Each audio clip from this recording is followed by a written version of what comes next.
Hi, I'm Dana Nigro, Senior Editor with Wine Spectator, and I'm here today with Paul Dolan, partner in Mendocino Wine Company in Sauvignon Republic and an owner of a biodynamic vineyard in Mendocino.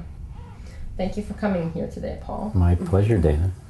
When did you get into organic grape growing? As a young winemaker, I can remember being in our estate ranch, the home ranch, tasting Sauvignon Blanc off of a particular vine. It had all the fruit and melon and fruit characteristics that you'd expect for Sauvignon Blanc. And then just going to the next row over and tasting another berry, and it was flat and insipid. And I always had great hopes for the wine, and every year I'd be disappointed. It would end up going into our everyday table wine.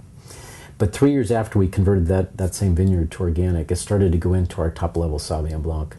So it was really clear for me that I could transition or transform a vineyard using organic practices.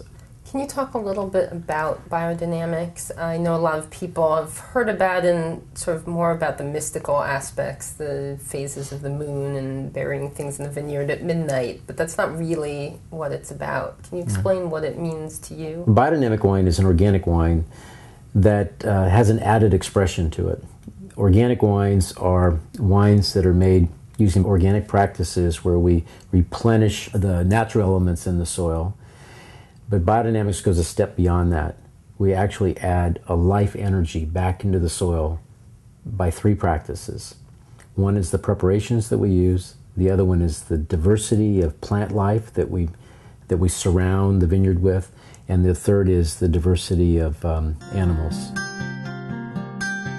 We think tillage is really very important to open the soil, to allow moisture in during the winter months, also to remove the weeds that we're not looking for, to turn over the cover crop, to put it back into the soil to create the food source for the plants itself. We also use compost. We build our own compost. So rather than using the petrochemicals, we have to use something to replace the nutrient that we've removed. We have little patches of olive orchards that we have interspersed around the vineyard. We also have a large gap, if you will, between our lower vineyard and our upper vineyard, and we've planted olive trees to act as a corridor for birds to move from the top to the bottom, because birds don't like to fly across wide open places. They like to hop from tree to tree or bush to bush.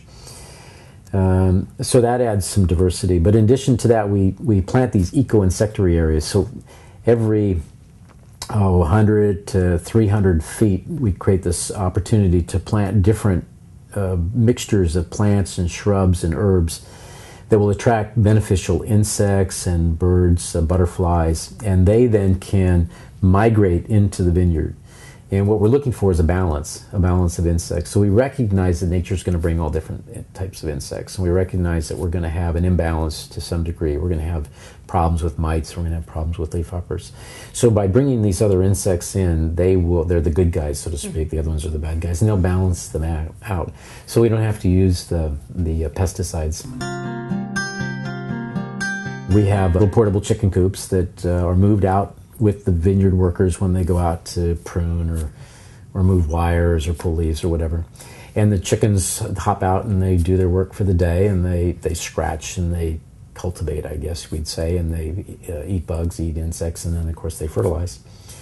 And it adds a dimension of diversity inside of the vineyard that we would never have without them. In addition to that, we have cows and pygmy goats, and then pigs. We've got a little bit of everything, actually. And then we have horses that we love to ride throughout the vineyards. That adds a dimension that really makes the farm a fun place. I mean, we call it home, and that home is an expression of our terroir. It's how we embrace terroir. The whole interconnectivity of the importance of terroir, it really fits in with biodynamics. It's not about managing. It's about respecting the space and providing an environment for the vines to be able to fully express themselves.